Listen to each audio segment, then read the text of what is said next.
list? No, never. Always be a secret. It's got to be a secret. It's got to be a secret, guys. Secret.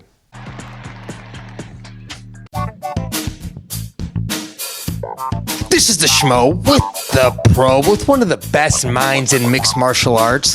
He's coached Thunder Javier Mendez in the flesh, Sin City, Las Vegas, a couple weeks out from UFC 311. How we doing? We're doing good, Schmo. Thanks for having me again. It's always great to see you, Coach. Yeah, thanks. It's good to be seen. You're looking svelte, always looking fit. How are you doing so well these days, Coach? I eat like once or twice a day, and I work out almost every day now. Something I haven't done in quite a long time, so I'm maintaining that. And it's all what you put in and what you put out. So I'm maintaining, not putting as much in and putting more out. So it's working. Yeah. Yeah. And when you're putting out, what kind of exercises are we talking here? Are we talking a little CrossFit? Are we talking a little Pilates? What are we doing these days? No, just simple weights, simple weights and walking. I mean, that's it. I don't do any of that crazy stuff. It's for the younger generation. For me, I want to do something simple. Just lift weights and that's it. So how's Las Vegas treating you? It's holiday season, but you're in grind mode right now. We're a couple weeks away from UFC 311. Father's plan coming to completion here. Islam main event against Arman Sarukian, and then Umar co-main event against Merab Beef. Things are going great. Camp's going fantastic. Khabib and I are together, and it's a great combination. He has picked up so much from his father, and so much of how he coaches is from his father, and he has a little bit of me and how he coaches also. But it's really beautiful to see how great of a coach he's become, and watching him, just run the guys and seeing how much he cares about the guys. It's pretty cool feeling for me to see that. So camp's going great. Couple weeks away from father's plan. What are the competitive juices like with Khabib? What's his emotions like right now? Because this is all the stuff you guys have been working for coming to fruition right here, January 18th. Well, everything's coming to, what we expected, January 18th. And it's going to be one of those days where it's going to be really busy for him mentally, because he has to deal with, two of his brothers that he loves to death. One is cousin, one is Islam, who he's been training with since his childhood, So for him, it's going to be a ball of nerves. For me, it's going to be not that bad at all, because I'm used to it now. I can go right through it, not a problem. He's going to be a wreck that day. So, but things are great. Things are fantastic. The training's fantastic. We're on point. We have 3 weeks more of hard training, and then we're off to Los Angeles, and we'll see what's going to happen.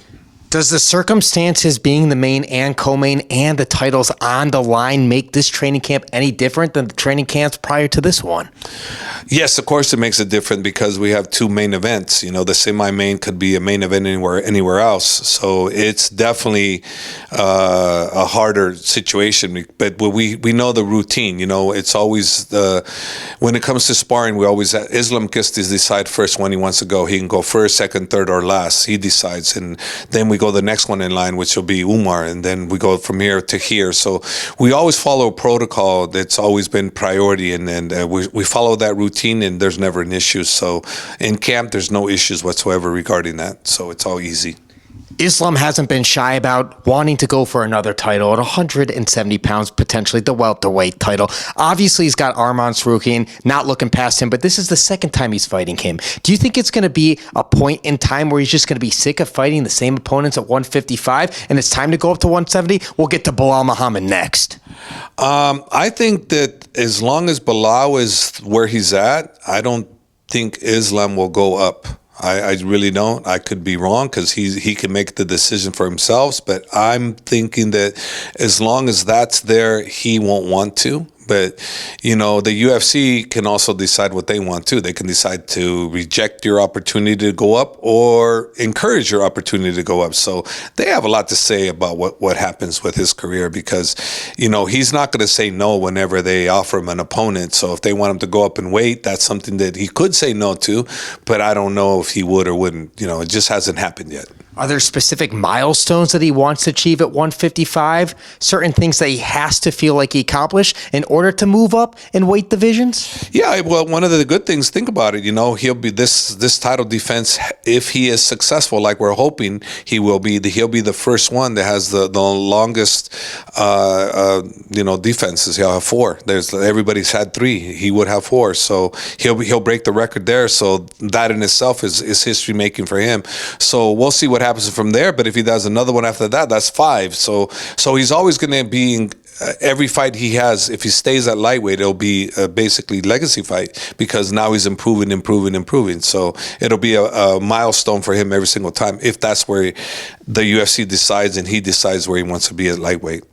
So a couple of weeks ago, the Schmo caught up with the champ. I think Arman's definitely the deserving contender right now. Obviously, the first fight was close, but I think Islam's grown so much. You've seen with his striking, with his grappling, and everything. And, I think it's definitely going to be Ant still. And he wants another belt, but as long as you're champion at 170, the only other belt he's going to go for is probably 185. Do you think that's the case? Like I said, I've said it before, I think he could be the 185-pound champ easily.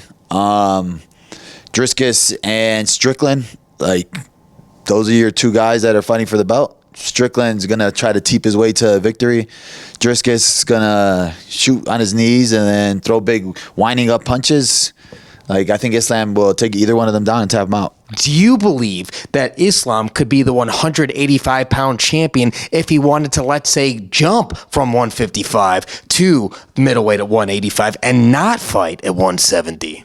I 100% feel Islam can do that if that's what he wanted to do. But it's what he wants to do that will happen, not his ability. His ability, come on, I see it in the gym, guys. I see it. So I know how good this guy is. So, 185 is not going to be an issue for him. It's a matter of whether he wants to. But he normally walks around training camp. When he comes in training camp, he's always walking around 179, 180. So, obviously, if he ever went to middleweight, he'd have to put on some muscle.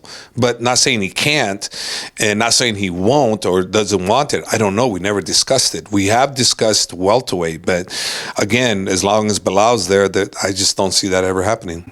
There's been quite a few champs now in the UFC, but we still have yet to see the trifecta, the champ.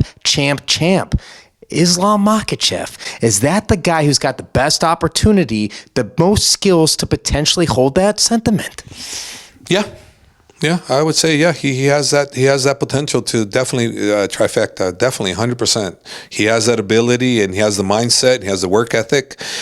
He can definitely do that if that's his desire, and the UFC allows him to go there. So yes, I can see that happening. Today on social media, Merab Beef, the bantamweight champion of the world, tried to get into the UFC. He couldn't get into the UFC PI. I'm here in front of UFC PI, and security don't let me go in because they said Umar Nurmagomedov is inside and they are protecting him. Don't worry, guys, I'm not gonna smash him before the fight. But January 18 is different story. I'm not able to go in UFC PI because I was supposed to get treatments for my injury. I was supposed to sign some cards. I was supposed to eat lunch with my friends. What the heck? I'm gonna smash this guy. Where do you think all this is coming from? I don't know. I don't understand the disrespectful things. What is Umar saying? You're the champion. Of course, everybody wants the champion. You're the champion. Who doesn't want to fight you? Anybody that's within your ranking wants to fight you, and Umar was offered the title fight after he beat Sandhagen. So why did they bring Umar to the spear if they didn't want to give him the title? It wasn't Umar that says, after I beat Sandhagen, send me to the spear, announce me, I want to take this fight. No, the UFC said the winner of that fight gets the next title shot. So all Umar's doing is taking his opportunity to get his title shot. It has nothing to do with Merab. I think Merab's a great guy, and I think he's a great champion. But hey, we want what he has, so we're being given that opportunity, and we're taking every bit of that opportunity and doing everything we can to make sure that we get what we want, and we want that title. And it sounds like the UFC is doing a good job keeping you guys separated, keeping the team separated, because Merab likes to train at the UFC PI. Obviously, you guys are here in Las Vegas training at the UFC PI. Well, we're there from X amount of time to X amount of time. So why can't he go there at another time? I mean, when did he ask to go there versus when were we given permission to go there? That's my question I want to ask. Did you just want to come recently, or this was before when we decided we were going to train there? I mean, I don't know. So my question would be, if we're already told we're training from this time to that time, till we end up going to Los Angeles, right?